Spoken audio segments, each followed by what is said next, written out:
सर्वेभ्यो नमो नमः। अहमस्मि दीपक कुमार झा।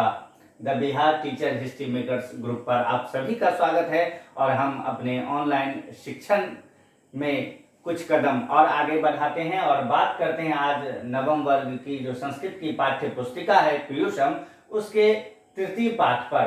तृतीय पाठ पर यदि हम बात करें तो तृतीय पाठ में यक्ष युधिष्ठिर संवाद पाठ का नाम है, ये पाठ का शीर्षक है। तो नाम से ही पता चल जाता है कि यक्ष युधिष्ठिर का संवाद, दोनों में आपसी जो बातचीत हुई होगी उसे ही इस पाठ में दिया गया होगा। हम सभी इस बीच महाभारत को देख रहे हैं। लॉकडाउन 1, लॉकडाउन 2, लॉकडाउन 3 में हमने उस महाभारत को देखा। उसकी पुनरावृत्ति अभी निजी चैनलों पर हो रहा है, हम वो भी देख रहे हैं। तो उसी क्रम में यदि हम इसकी भूमिका को समझ जाएं तो हम इस पाठ को ही समझ जाएंगे। तो भूमिका थोड़ी सी बड़ी थी जिसे यहाँ पर श्वेत पट पर अंकित करना संभव नहीं था, इसलिए मैं पुस्तक का सहारा ले रहा हूँ। और आपसे मैंने पहली ऑनलाइन कक्षा में ही कहा था कि जब भी यहाँ पर संस्कृत विषय पढ़ाया जाए तो निश्चित रूप से आप अपने सम्मुख में संस्कृत की जो पाठ्य पुस्तिका है वो अवश्य रखें।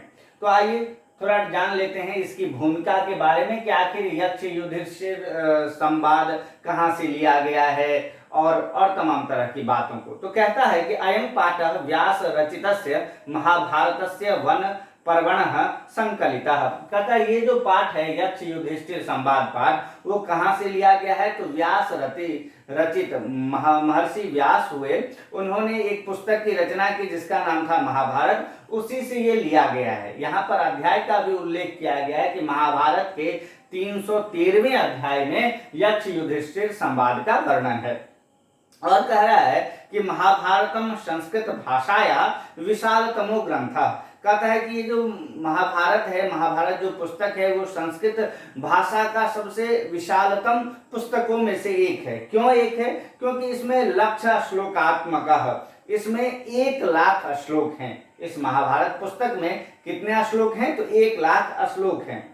अस्मिन् ग्रंथे 18 पर्वाणि सन्ति। और इस महाभारत ग्रंथ में कितने पर्व हैं? तो 18 कहते हैं 18 को। तो 18 पर्व हैं। तेषु वन पर्व अनंतमम। उसमें वन पर्व जो है, 18 पर्वों का अलग अलग नाम है, तो उसमें वन पर्व जो है वो बहुत ही अच्छा है, सर्वश्रेष्ठ है। उसी वन पर्व से ये जो संवाद है यक्ष युधिष्ठिर संवाद वो लिया गया है, उसी वन पर्व से।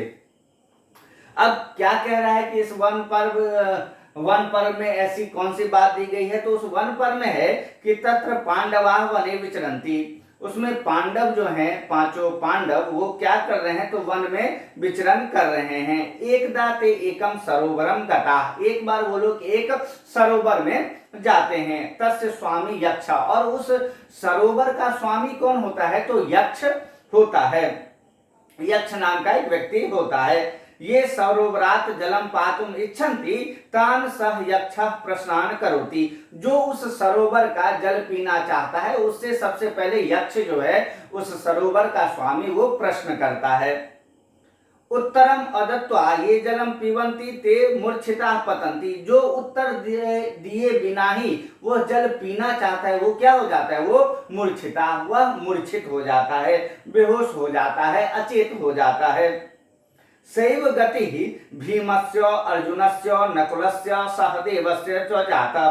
कहता है ऐसी ही गति किसकी किसकी हुई? तो भीम की, अर्जुन की, नकुल की ऐसी गति हुई कि उन्होंने यक्ष के प्रश्नों का उत्तर बिना ही जल पीना चाहा और वो मूर्छित हो गए। अंततः युधिष्ठिरः तत्र गतः। और अंत में युधिष्ठिर वहां गए। स्व एव यक्ष प्रश्नानाम समुचितम उत्तरम ददाति। और उन्होंने, युधिष्ठिर ने यक्ष के प्रश्नों का समुचित उत्तर दिया। प्रश्नोत्तरेषु नीति सदाचारश्च वर्णितो। और प्रश्नोत्तर में नीति और सदाचार के बारे में वर्णन किया गया है। तब आते हैं कि प्रश्न पर यक्ष ने युधिष्ठिर से कौन कौन से प्रश्न पूछे। तो आप यहाँ देखें या आपकी जो पाठ्य पुस्तिका है उसको देखें, मैं श्लोक को पढ़ता हूं। केन स्विदावृतो लोकः केन स्विन्नो प्रकाशते केन त्यजति मित्राणि केन स्वर्गम न गच्छति। ये यक्ष सबसे पहले प्रश्न पूछता है जिसका अर्थ क्या हुआ? किससे, स्विद अर्थात पूछना, किससे यह लोकः आवृतो, किससे यह लोक, ये जो जगत है वो ढका हुआ है, किससे ये लोक ढका हुआ है। केन स्विन्नो प्रकाश्यते, और किससे प्रकाशित नहीं होता। केन त्यजते मित्राणि, पुरुष कैसे मित्रों का त्याग करते हैं।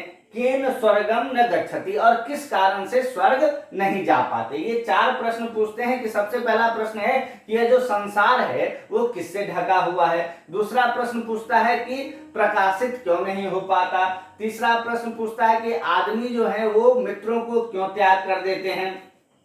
केन स्वर्गम न गच्छति, और किस कारण से स्वर्ग नहीं जा पाते। अब युधिष्ठिर उसके प्रश्नों का क्या उत्तर देते हैं वो जरा सुनिए। कहता है अज्ञानेनावृतो लोकस् तमसा न प्रकाशते, लोभात् त्यजति मित्राणि संगात् स्वर्गम न गच्छति। अब उसके प्रश्न के उत्तर में युधिष्ठिर कहते हैं ये जो संसार है वो किससे ढका हुआ है, तो अज्ञानता से ये संसार ढका हुआ है। अज्ञाने, है ना, अज्ञानता से ये संसार क्या है, आवृत है, ढका हुआ है। लोकस तमसा न प्रकाशते, और तमस के कारण अर्थात अंधकार के कारण प्रकाशित नहीं हो पाता। जहां पर अज्ञानता रहेगी वहां पर तो अंधकार रहेगा ही रहेगा। लोभा त्यजति मित्राणि, लोभ के कारण मनुष्य क्या करता है, मित्रों का त्याग करता है। संगात स्वर्गम न गच्छति, और संगात अर्थात आसक्ति के कारण, ये जो सांसारिक मोह माया है इसकी आसक्ति के कारण लोग स्वर्ग नहीं जा पाते।